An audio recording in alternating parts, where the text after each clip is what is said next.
it occurs to me as you're both talking that both of you have faced serious illness in your lives, and I'm wondering if that at all has shaped your view of the afterlife. Christopher? I would say it fractionally increases my contempt for the false consolation element of religion and my dislike for the dictatorial and totalitarian part of it. But I presume what I say by the first is self-evident. What I mean by the second is it's considered perfectly normal in this society to approach dying people who you don't know, but who are unbelievers, and say, now are you going to change your mind? In fact, it's considered almost a polite question. As you know, there's a long history of fraud about this. People claim that Darwin had a deathbed recantation, they'd made up lies about Thomas Paine. It goes on all the time. It's a very nasty little history, but there's also a horrible undertone of blackmail to it. People write and say, look, you've got about one chance left now.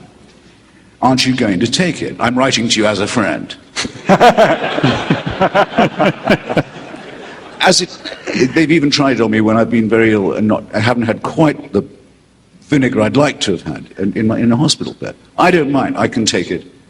But I think there are a lot of people older than myself, iller than myself, perhaps at the risk of seeming conceited, less educated than myself, to whom that's a horrible experience. It's very depressing and alarming to be spoken to in that way. I mean, if Sam and I were to form a core of people to go around religious hospitals, which is what happens in reverse, and say to people who are lying in pain, say, did you say you were Catholic? Yes. Well, look, you may only have a few days left, but you don't have to live them as a serf, you know. Just recognize that was all bullshit, that the priests have been cheating you.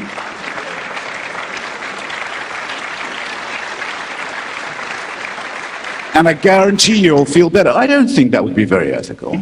Okay, but I think it would be something of a breach of taste. But if it's in the name of if it's in the name of God, it has a social license. Well, fuck that, is what I say.